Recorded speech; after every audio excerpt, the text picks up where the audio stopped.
So, are you still considering going off grid? Let me tell you,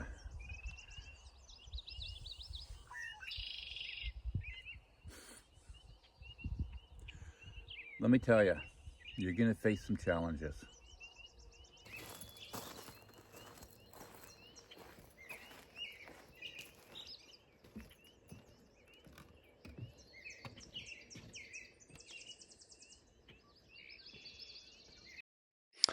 So, what are you doing? You're thinking about going off grid, aren't you?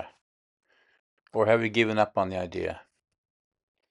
Let me tell you, you have to have a strong will because you're going to be faced with many, many challenges. Some of them you have no idea they're even coming. Frozen water lines, snow, propane issues, solar issues, getting your fuel, getting your food. Lots of challenges. It's not something that you just plan to do overnight. It takes a lot of preparation. It takes months and months, maybe even a couple of years to really put this thing together. I went into this very well prepared, but even as prepared as I was, I still got faced with setbacks.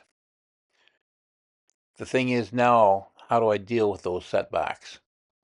It's the spring of the year, the snow's gone, and now I'm wondering, what's the next step? What do I do from here? Where do I go? What path do I take? And do I have the willpower to carry on?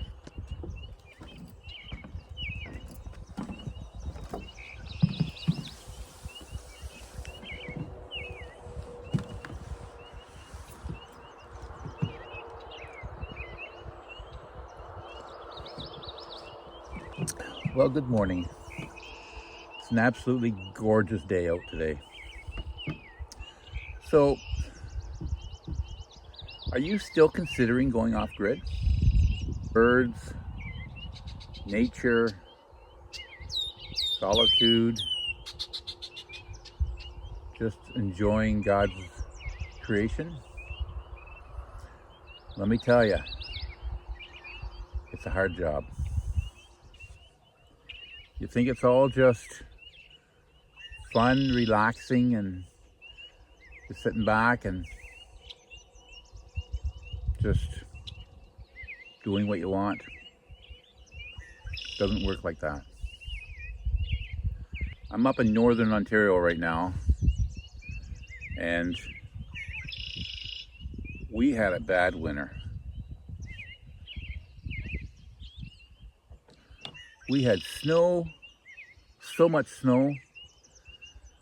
There was one day when we got between 60 and 80 centimeters of snow in one snowfall. The wind howled. It was just brutal. I cleared the snow off my driveway, and sure enough, I couldn't do it with my ATV. I ended up doing my whole entire driveway, which is quite long, just using a snowblower. My driveway is probably 300 feet long, maybe longer. And I used a snowblower. And the snowbanks, they were like 4 feet high on each side of the driveway. I could barely get my truck out.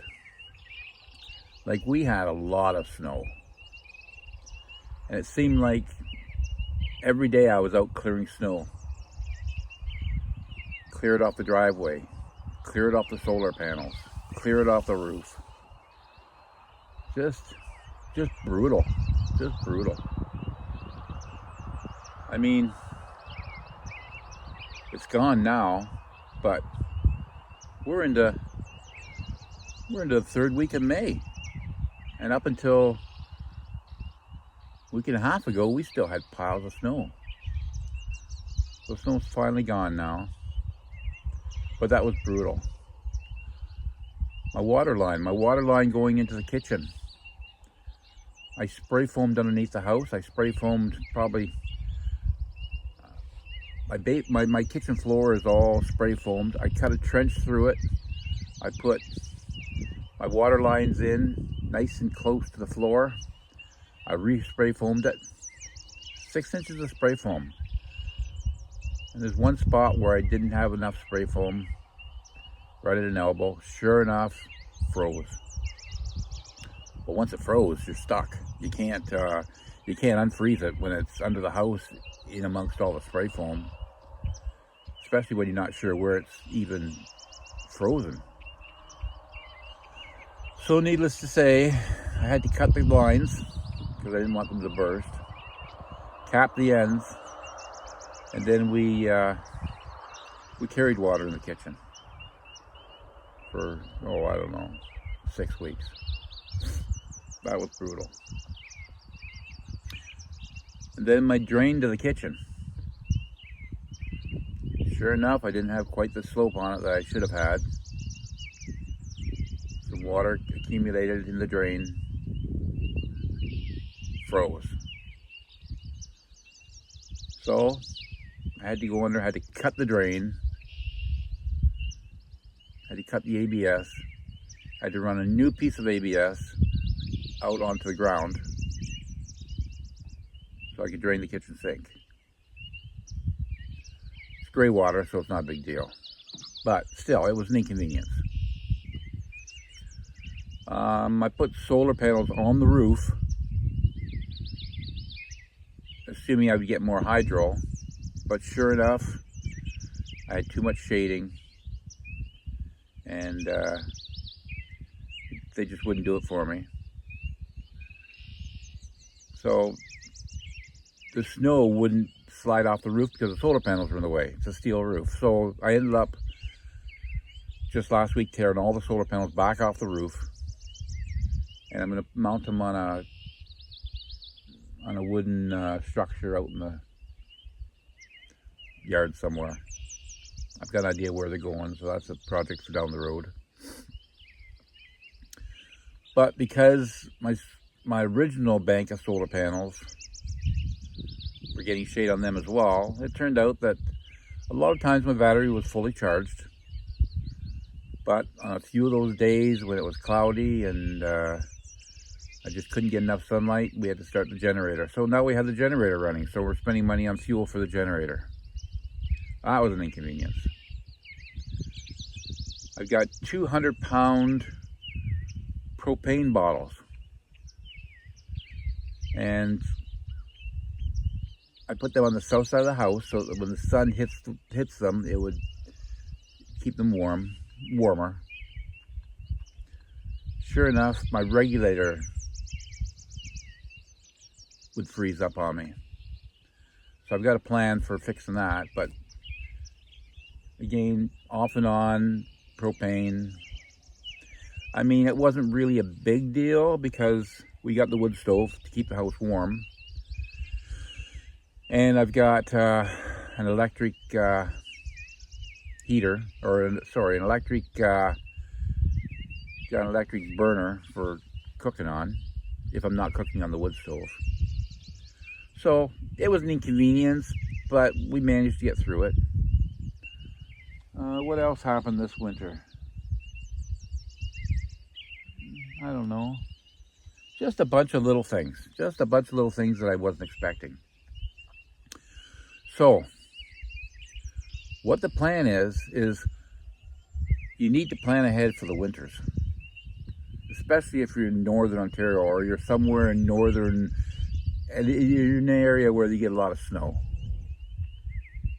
You need to plan ahead for the winters because the winters can sometimes be brutal. So my plan for right now is that every day I'm outside doing something around our off-grid home. I'm going to be trying to figure out what I can do to make things work better for next winter. An example, I had a burn barrel and I would put all my ashes in it from the wood stove, and I put it somewhere where it was kind of out of the way. I thought that's a good spot for it. Well, sure enough, all winter long, I had to shovel a path to my burn barrel. Why in the world I put it where I did is beyond me, but next winter I'm going to put it somewhere where it will not catch anything on fire, but it'll be closer to where I want it. So the whole thing with surviving the winter is planning ahead. You have to plan ahead. If you don't plan ahead, winter's going to come and you're going to be in big trouble. Big trouble. You got to figure out how you're going to get out of the house. You have to figure out how you're going to get into town. You have to figure out how you're going to keep warm. You have to figure out your wood supply. You have to figure out your propane supply. You have to figure out how to keep your generator running, and diesel fuel and gasoline and solar. You got a lot of things to keep in mind. There's a lot of things you got to plan out. But anyways, we survived it. And it's now May. And now I'm planning ahead for next winter. So, even after everything that went wrong, would I do it again? Would I take the challenge of moving off grid? I prepared for 4 years for this adventure, and now I've been off grid for a year. Would I do it again? Absolutely. Absolutely, without any doubt. There's going to be challenges, but I would do it again because I absolutely love the nature. I absolutely love the freedom. I love the challenge of just being self-sufficient. I plan on spending a month in the bush, off and on, cutting trails, cutting wood, chipping brush. We got lots of plans, lots of adventures ahead. And we're now getting to the time of year where I want to get into some serious fishing. I'll be doing some videos on some fish, because I plan on catching a lot of fish. Big fish, too. Anyways, that's where I'm at. And if you're thinking of moving off grid, think very, very hard. And plan ahead. If you don't plan ahead, you could be in for a big shock. Thanks for watching. We'll talk to you in the next video.